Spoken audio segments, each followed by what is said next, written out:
We look pretty good on the participant number, Casey. All right. Anytime you're ready. All right. Well, hello and welcome to our virtual teacher externship hosted by ElevateEdAZ, the Center for the Future of Arizona, and the Arizona Business and Education Coalition. As a reminder, we ask that you please keep your cameras on for the duration of the session and ensure your microphone is on mute if you're not speaking. Today's session is hosted by Regina Toomey from APS, who will speak on, or who will be discussing interview skills for behavioral-based interviewing. Regina? Hi, Casey. Thank you so much. I'm so excited to be here. This is my first time speaking with the ABEC cohort group, or I'm sure that's not the official term, but anyway, I'm really happy to be here. My name is Regina Toomey, and I am the Southwest Community Affairs Manager for APS. And it might seem funny that I'm speaking about behavioral-based interviewing, but I was in HR for several years in my previous life. I have an HR certification. And surprisingly enough, I was actually surprised to find that even at APS with our technical roles, linemen, supervisors, schedulers, and planners, we still use behavioral-based interviewing. And what I found when I was in HR, I was in HR for a credit union and a bank, and a lot of our frontline tellers were younger, some of them fresh out of high school. We sometimes even had high school students apply. They were like deer in the headlights when it came to behavioral-based interviewing. They didn't have any clue. Some of them were so painful. I really felt bad for these young professionals, or young people who are trying to get into the professional world. So I wanted to speak on behavioral-based interviewing because I think it's so important. And again, we use it at AEA, or at APS. Sorry, I used to work at a company called AEA. So my role is Community Affairs Manager. What I do in this specific role is really, I'm the face of APS out in the community. So I attend events. I serve on the chamber board as an APS representative, several other boards. I work with nonprofits. We give out a lot of grants to the community. And I also get to do a lot of work with teachers. We just gave out $250,000 worth of $500 gift cards to teachers. Several Yuma, Crane middle school teachers won. So that's kind of the fun part. The tougher part is that I also have to, hear the complaints and suggestions about rates and things like that. So it's a really good role. It's interesting, it's diverse, but there are some challenges. Prior to this, I was in HR. I was also the director of training and education for a long time. And then I did some marketing as well. So all those kind of touchy-feely roles are right up my alley. I'm going to get started. If you guys have questions, feel free to put them in the chat, and Casey, we can kind of talk through those as they come in, or feel free to interrupt me and we'll kind of keep it casual. I don't think this will take a full hour. So whatever questions you have, we can talk through.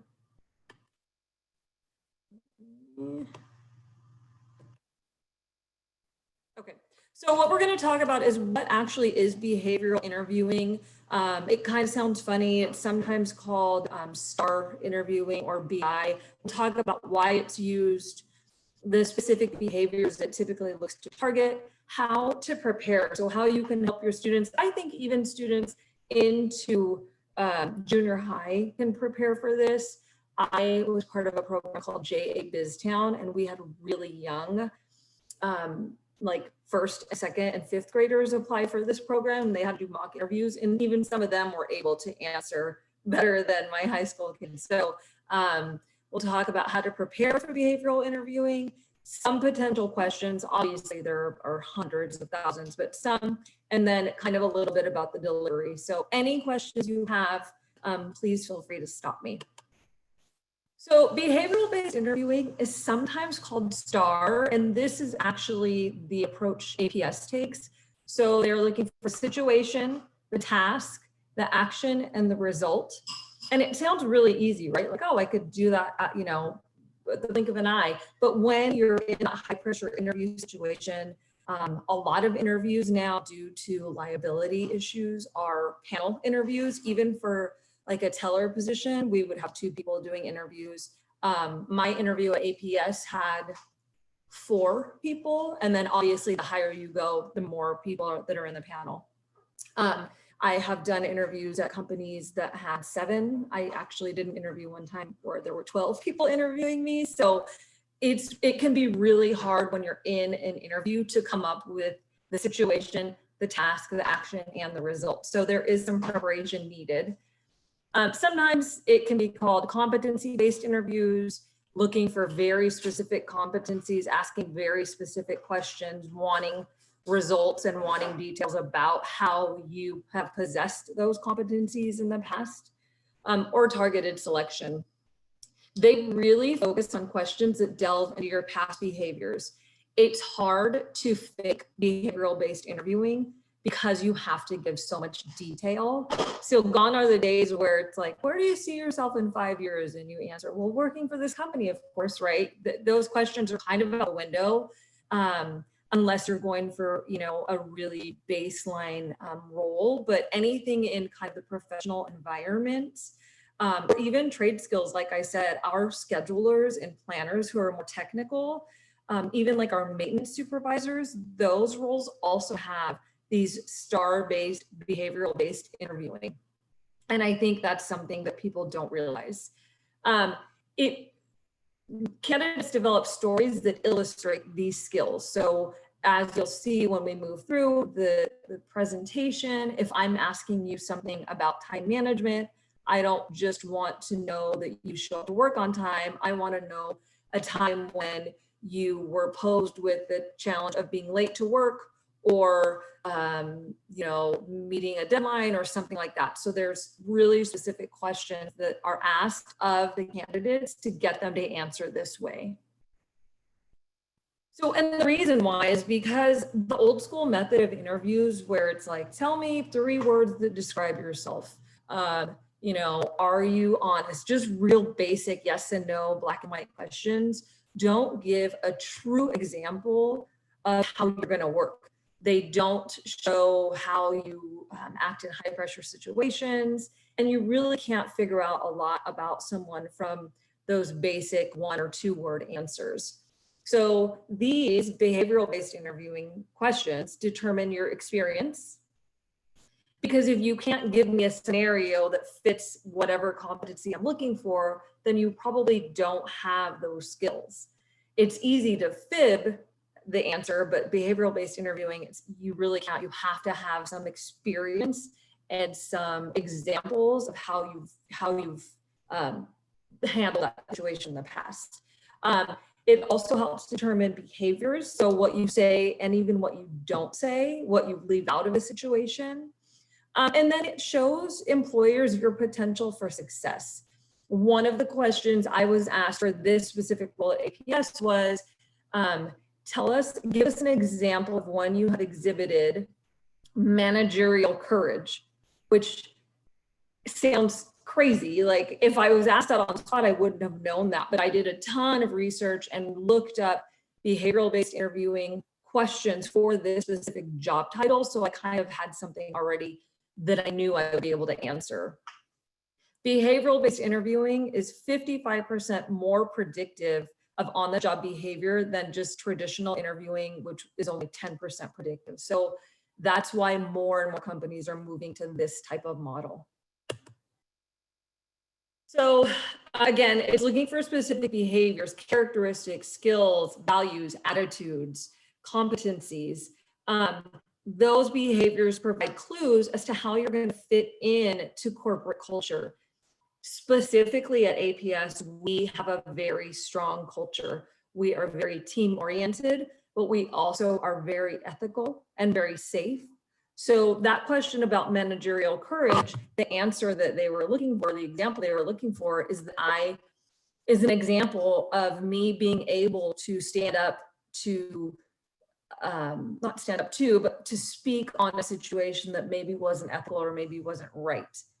So me giving an example of how I was able to talk to a superior about how he was harassing people fit into managerial courage. So those behavioral-based interviews really help determine if you're a fit for a culture.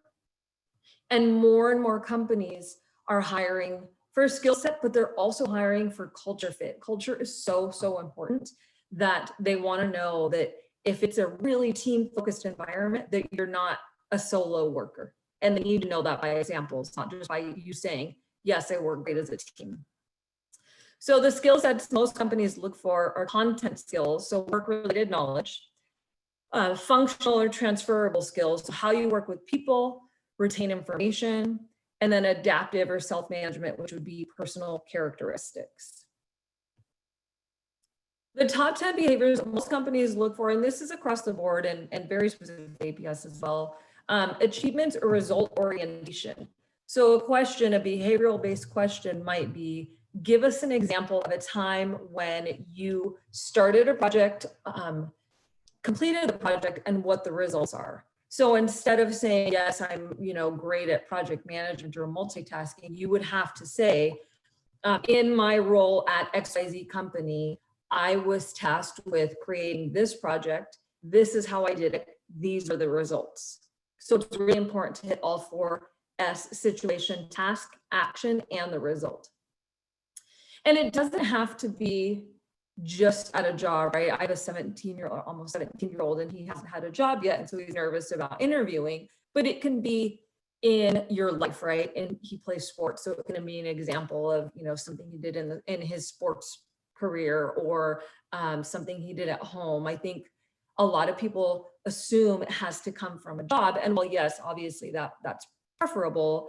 If this is your first job, and a lot of entry-level positions are, especially high school students or college students who've never worked before, it can be an example from your personal life.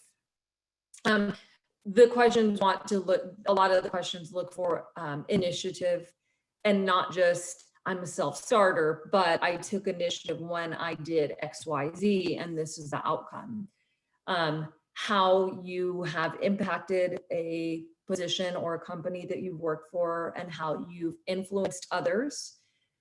Customer service orientation. So tell us a time when you had to deal with a difficult customer. What was the situation and what was the outcome?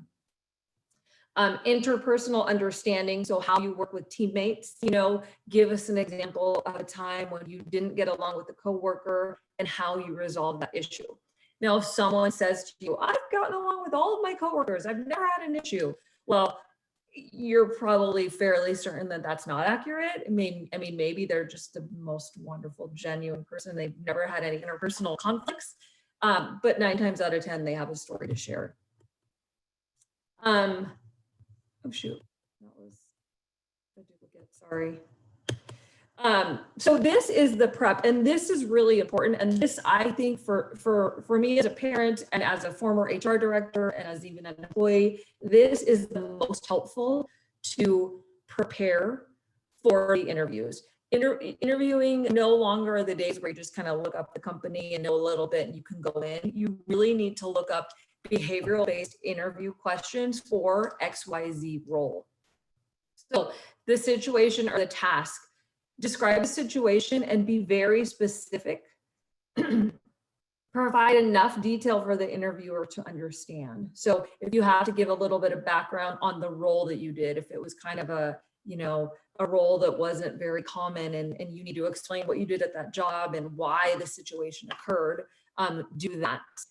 Interviewers typically want more information than not enough information. And then the action you took. So describe the action, keep the focus on you, on your behaviors, and not on your team or your boss or your coworker who didn't do what you thought they should do, but on how you handled it. Even if it's a team effort. And then results achieved. So describe what happened, not just, I comforted this customer and she left happy, but I was able to speak to my manager, get the fees waived for customer Jane Doe. I went back to her, I explained what I did. She decided not to move her accounts and left happy. So you really want to give details on what actually happened and not leave the story kind of hanging. So in these behavioral-based interviews, it's almost like you're telling a story. You really are telling a story of what you did at that previous role and why it would be effective here. Again, what you accomplished, you wanted to say what you accomplished, and then also what you learned. So if it didn't go as planned, because some of the answers that people give, it's very apparent that they're not maybe being honest, right? Not every answer is tied up with a bow like a movie. There are some times where that project didn't succeed, and the interviewers want to know how you handle that. What did you do with that project that couldn't be completed, or that issue that couldn't be resolved? How did you handle that? So again, you want to prepare stories and not one-word answers. And this is why it's really important to research questions. A lot of the interviews that I have done with entry-level employees and even higher-level employees, it was very clear that they were unprepared and no one had ever spoken to them about how to interview. Aside from obviously looking presentable, right? There should be some prep work done into what the job entails and how I will fit into this role. So prepare stories, not one-word answers. The stories, which are the answers, can center around a crisis in your life or job and how you dealt with it, contributions to a team or how you work as a team, a time when you had a lot of stress. So to prepare for that one, it would be, in this role, I had to deal with multiple competing projects, give examples of those projects, and then the results as far as how you delegated or how you handled time management and what the result was. A time when you were a leader, and this is a really good one for younger employees who maybe haven't had a job, but maybe they were in a student organization. Maybe they were on a sports team where they, had to talk to the other players about changing their attitude or something like that. Maybe they volunteered and they have examples of when they volunteered. So really looking and kind of diving into how they can answer these questions. And it doesn't have to be because they've had a 20-year career. It could be other ways that they've proven that they were a leader. And then how you overcame failure. And the rub there is, what was the result, right? We all face failure, but how did you overcome it? What did you do to succeed through that failure or to pivot and change course? I'm sorry, I don't know why these are duplicated. Sorry about that. And then the delivery is also really important. No one likes to do role play, right? I was a trainer for a long time. Everyone hates role play. No one ever volunteers for role play. I understand, I don't like it either. But if they're working with people who have never done any type of interviewing, it's really important to practice. Whether this person can take the initiative and practice in the mirror, and that's fine. Whether they can practice with you as their, teacher or their coach. Because if you've never been in an interview, it can be really nerve-wracking on how to have the conversation, how to deliver. I'm very animated, so it's easy for me. A lot of people, when they're nervous, they clam up, and it can give the appearance that they are uninterested or unprepared. I have had interviews where I actually had to ask the person to step out, have some water, take a few deep breaths. They were just so nervous. So the more that you can talk to your students about preparing and studying almost like it's a test, the better they will do. You want them to have some energy, enthusiasm, definitely confidence. Have them be positive. When someone is interviewing and they are negative about their previous role, their previous leader, it definitely taints the interview, even if they have great answers. So whether they got along with their previous boss or not, they really almost need to fake it, because in an interview, no one wants to hear a negative approach. Ask for feedback after telling a story. As the person interviewing, you can say, is this the type of answer you were looking for? Or did I answer your question enough? Do you need more detail? So a lot of times we think the interviews are one way, right? Questions to us, but we can and should ask questions to the people who are interviewing us. Be aware of fillers, just like I just said. That's why practicing is really helpful. Mock interviewing is really, really helpful. Pronounce words carefully and slowly. I have a teenage son, and I read a paper of his yesterday, and I'm like, you cannot use these words in professional paper. So the same thing goes for interviewing. Text slang, obviously you all know this, but it's just something I needed to put in there, isn't okay for interviewing. We want to use professional words, even if it feels awkward for these young people. Gesture and smile naturally. Make sure that there's eye contact, which is really hard for a lot of young high school students, or just people who aren't used to that. It seems silly, but it is still really important. Shake hands, make eye contact. And something that isn't in here is to ask questions of the interviewers. I know from my own interviewing experience, when I conducted interviews, when people came prepared with questions for me, whether it was of the company, about the role, anything related to the job, obviously, it almost gave them a leg up, because it showed that they were genuinely interested. And I don't mean questions like, what holidays do we have off? Because I've definitely gotten those. Or, when can I first take vacation? But questions such as, what would an average day or a general day or a regular day in this role be? What is the career trajectory? Meaning, what can I expect next after I'm in this role? So really targeted questions make a huge difference with those interviewers. And if you don't have any, that's okay. But I would encourage you, when you're talking to your students, if this is a module that you ever do with them, to encourage them at least 2 questions for the company, for the managers. It could be generic questions that they take with them everywhere, right? But the interviewers won't know that. And that is it. I knew it was going to be short and sweet, because I figured we might have some questions. So if you have questions, I would love to chat.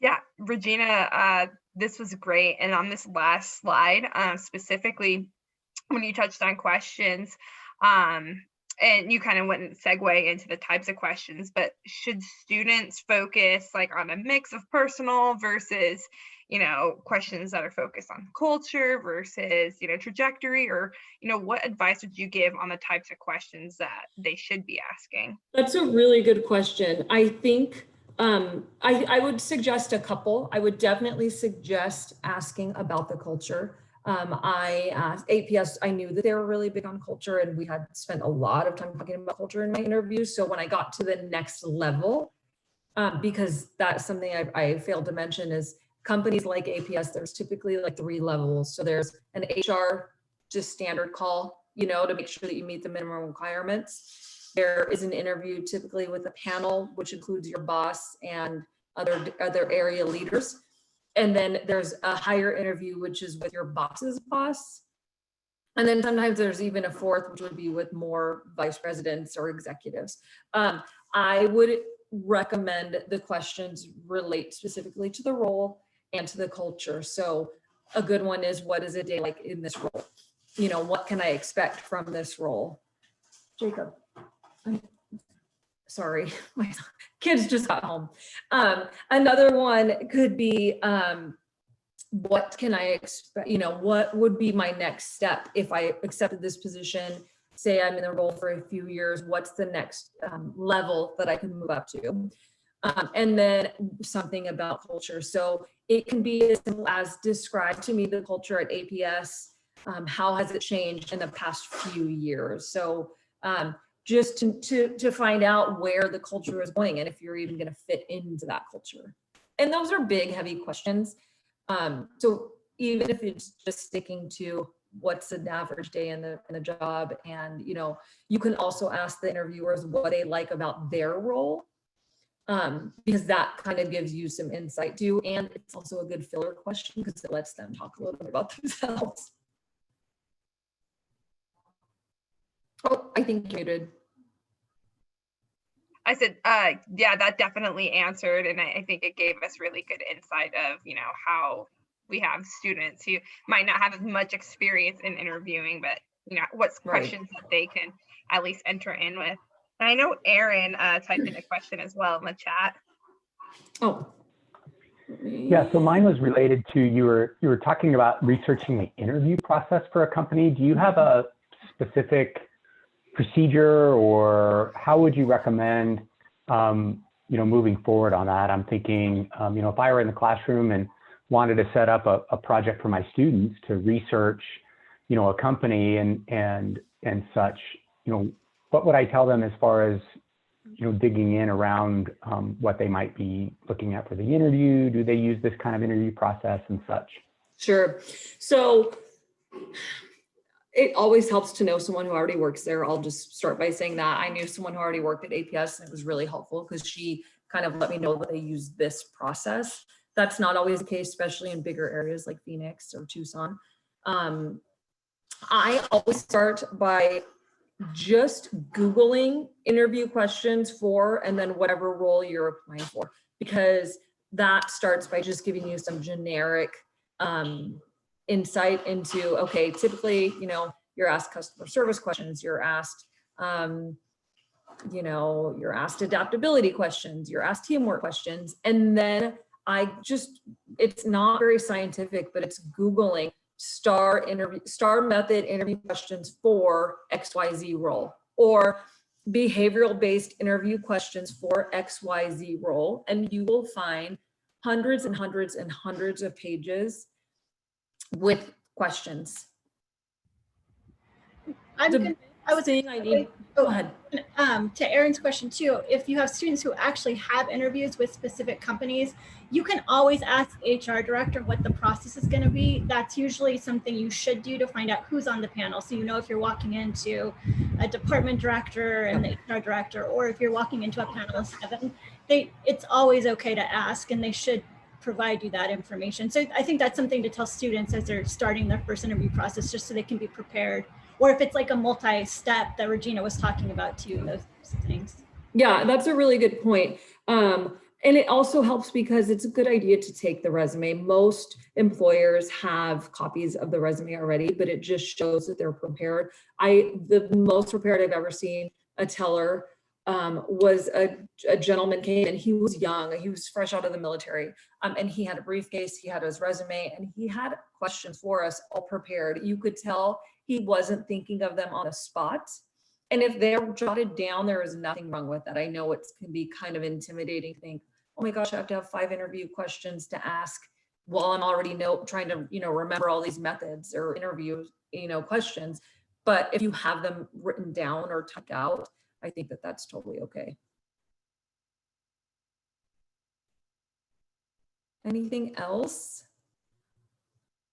Amanda Lopez put in the chat that they can also do informational interviews with people they may know who work at the company, practice interview questions. And I think that's really smart. That's a really smart thing is to ask, because again, I knew someone, so I was able to ask her, hey, what's the process? What kind of interview?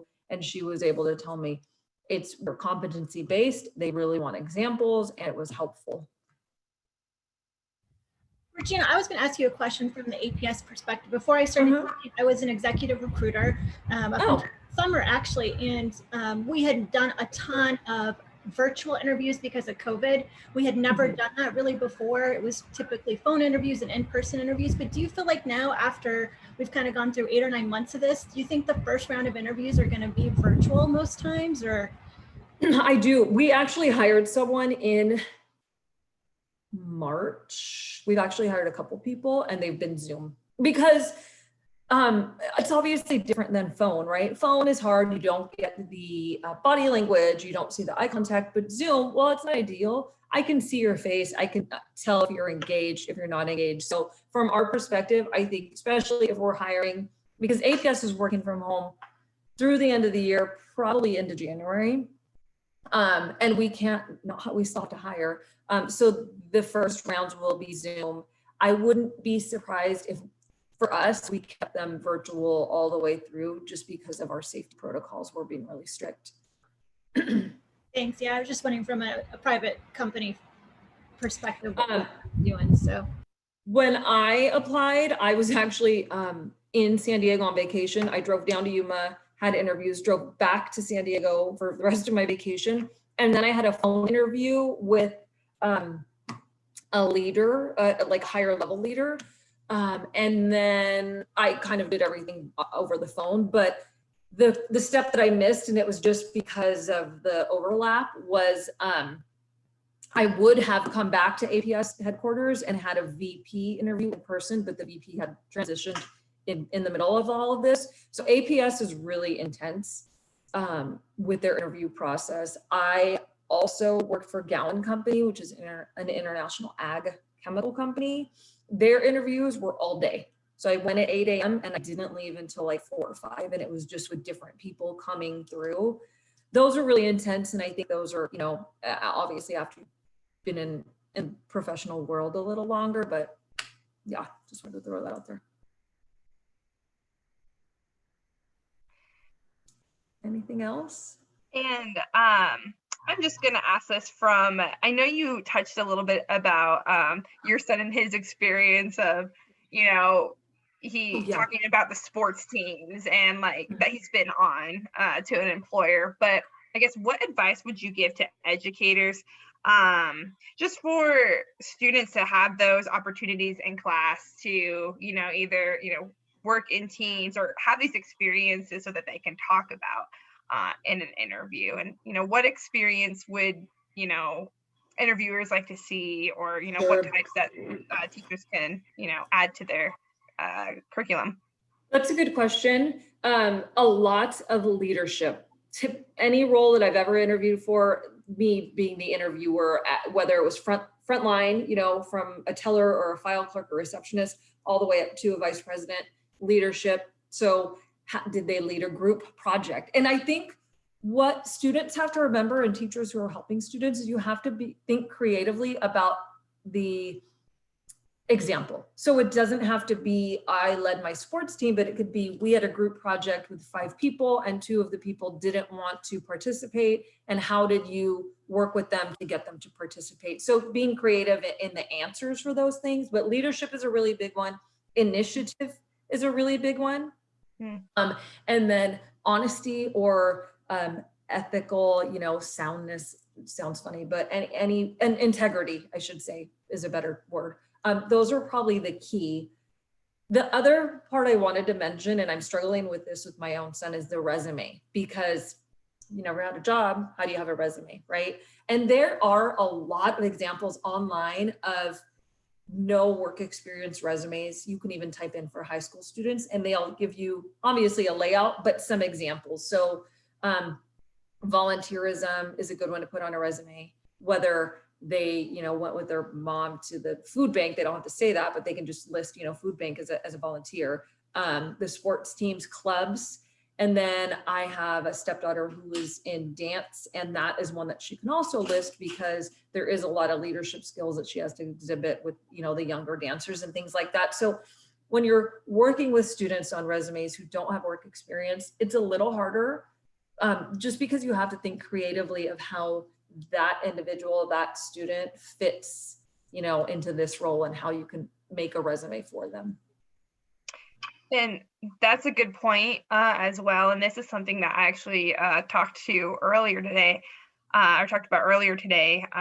You know, the school I partnered with is putting on a potential work-based learning opportunity, and you know, a student that's attending that opportunity, and you know, maybe it might be talking about pathways and how can students get more prepared for those pathways, but that student could write down that experience as well, right? You know, that they attended that.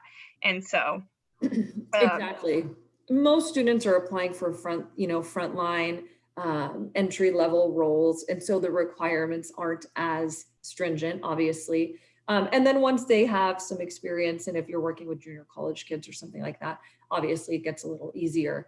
I really just want students to remember that even if they're looking at a technical job or a vocational job, a lot of those jobs will still ask behavioral-based interview questions, especially around safety, ethics, integrity, because of, you know, liability in the workplace. And again, for example, APS is really, really strict on those things. So we ask a lot of questions of our technical side about that. And let's see, do we have any more questions in the chat? I had a question. So you mentioned a couple of things that you should not do in an interview, such as doing a negative approach or like the filler words. Are there anything else you can tell us that are absolutely deal breakers that you should not do in an interview? Yeah, I'm trying to think of some of the really bad interviews I've had. I have had an interview, well, try and stay on topic, which sounds like common sense, but I had an interview and it was actually an employee who was an existing employee and he was applying for a leadership role and he didn't answer any of the questions. Like he would talk, but it just he wasn't answering the question. So I would really recommend, which is why the practicing comes into play. Even when you're a professional, you should still practice. I studied for APS interview like crazy because I knew it was, going to be pretty intense. So obviously stay on topic. What else? I'm trying to think. Eye contact, a strong handshake, dressing presentable. And that's a really hard one. Sorry, I keep referring to my teenage son, he'll kill me, but it's like the end of the world to tuck in a shirt. And so while they may feel like it's like old fashioned, dressing and looking presentable for your interview, no one needs to wear a suit and no one needs to break the bank, but a tucked in, ironed shirt, pants, obviously not texting. I see a thing in the chat box about texting and being on your phone. So some of the old school things, while the interview questions are different, the old school interview approach as far as being professional still stands. I don't know that there's anything else. I would say body language is really, really important. Someone posted about salary and that's not that true anymore. Salary is acceptable to ask about. And you don't have to say how much will I make, but what is the salary range for this role is an appropriate question. Because in the interview, no one is going to tell you exactly how much you're going to make, but they might tell you your range. This role is $12 to $15 an hour. And then they'll probably tell you, we'll follow up with you, if you make it to the next level. But asking about a range is okay. No gum chewing, yes, that's great. The other thing that I don't think people realize is you don't have to accept immediately if you are not sure if you want the role. So the worst thing or what you don't want to do is say yes and then have to call back or no show. I had someone who interviewed, accepted, signed all the paperwork, and then just didn't show up. And it would have been better if they would have waited and said, you know what, I will think about it and call you tomorrow, or let me talk to, my parents or my spouse or whatever. So just kind of taking the time to make sure you really want the role. That was a good question.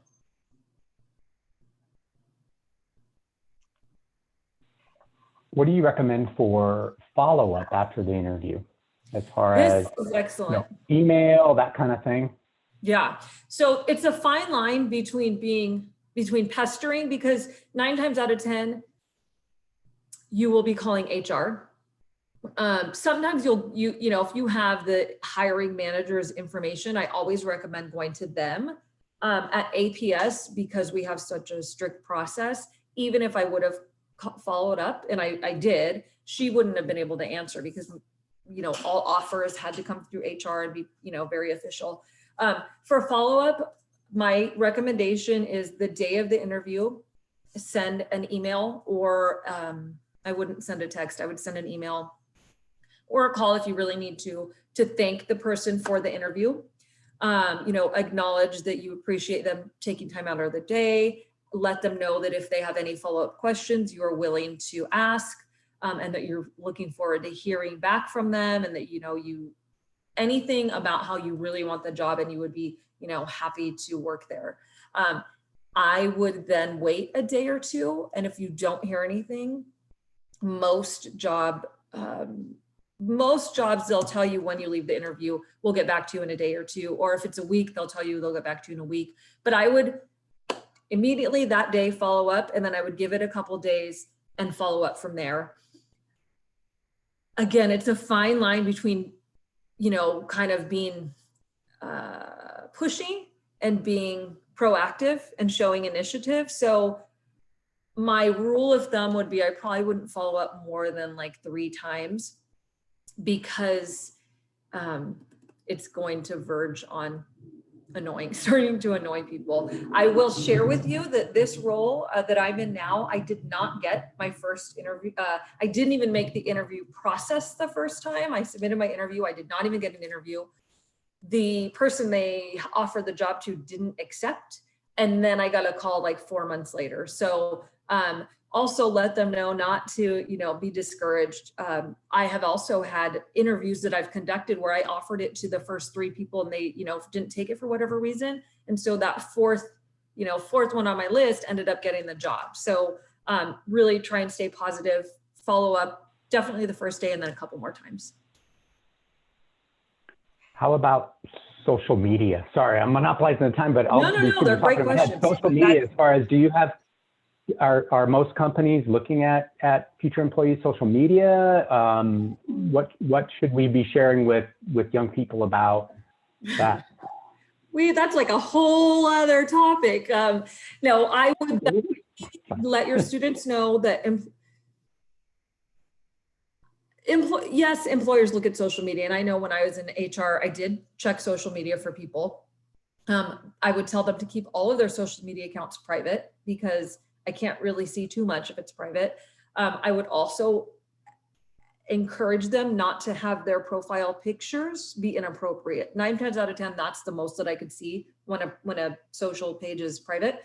So no drinking, you know, nothing too provocative, no, nothing inappropriate, no, you know, vape pens in the picture, stuff like that. That would be my main thing. And then really lock them down, make them private once you're going to start going on job interviews.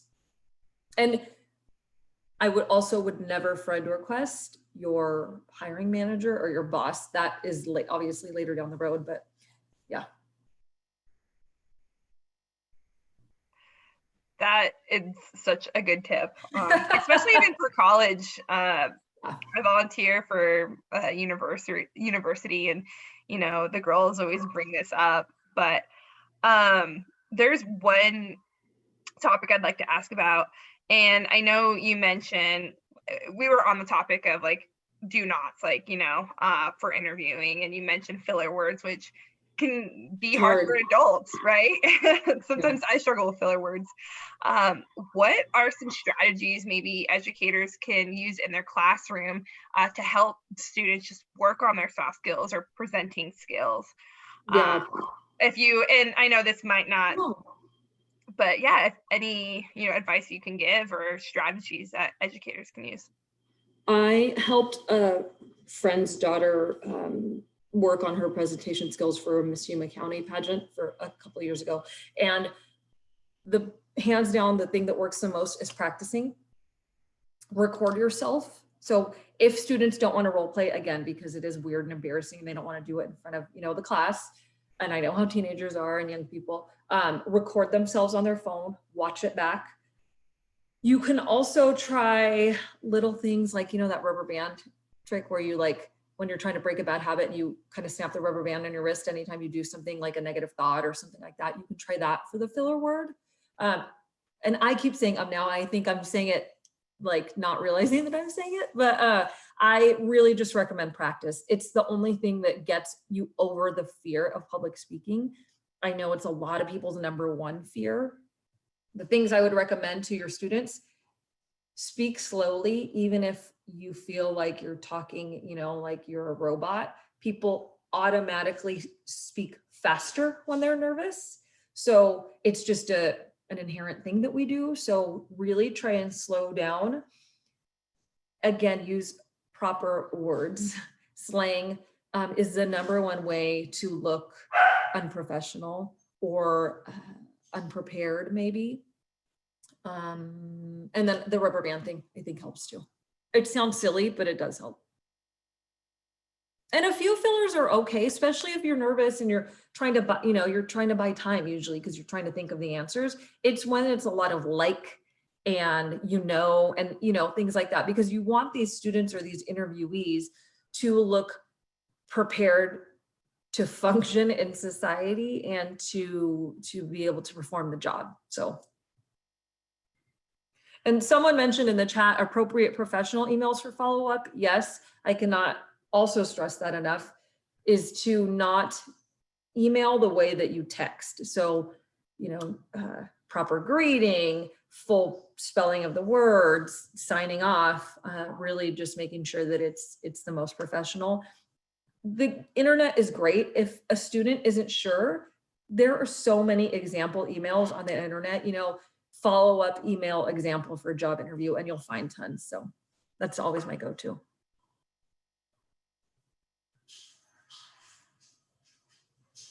And so following kind of, the presentation now and, some next steps that students could potentially take, are there any available opportunities that APS might have for students, not even maybe high school, maybe college, just to see if you have maybe on top of your head, and whatever material you do have, later on, you can definitely forward to Kim or I, and we can forward out to the teachers as well.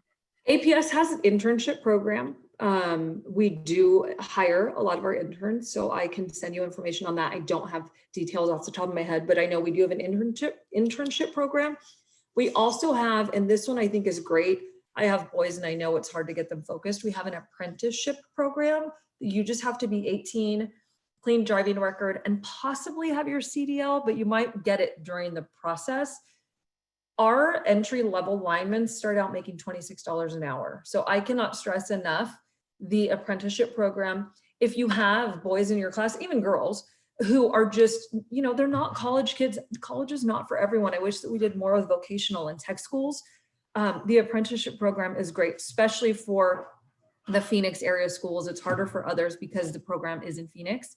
And it runs, there's typically an application process. I think it's just January and February, and then the program runs later in the year. The class is typically, I think, like 26 people, maybe 30. It's pretty big. And you're paid while you're apprenticing. And then, you're really, it's pretty much guaranteed to get a job, whether it's with APS in California, somewhere else. So those are the two options that we have. I'll go on the website and see if I can get that information for you. If you need someone to do mock interviews, they would be through Zoom. I'm always willing to help. And my information, Casey has it. Feel free to email me. If you need, an outside party to do mock interviews, just let me know and I can. I've done it before. Great. That is great information, as we do focus on college, but we focus on career as well. Yeah. And so the apprenticeship, that is awesome. Would love to hear more information about that. Yeah, I'll send it to you. Typically, if we wanted to do the reach out to you to do the interviews, typically how long would an interview for planning? How long would an interview that you would give? Sure. It probably depends on the student. Meaning how long they talk. If they talk a lot, if I was doing mock interviews, or when I have done them in the past, I try to stick to 5 questions. Interviews normally are between 5 and 10 in general, the ones that I've conducted, but for students, I will try and keep it to 5. I would say half an hour, mainly because we're just trying to get them practice. It wouldn't be like the real thing.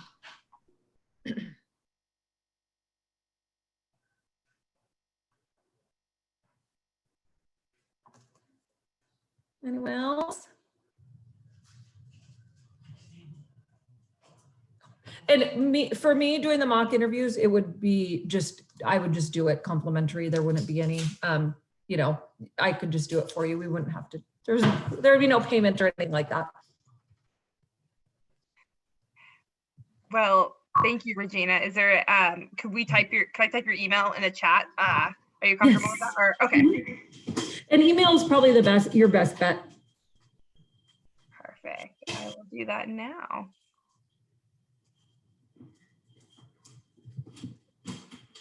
Well, those are the questions I have today.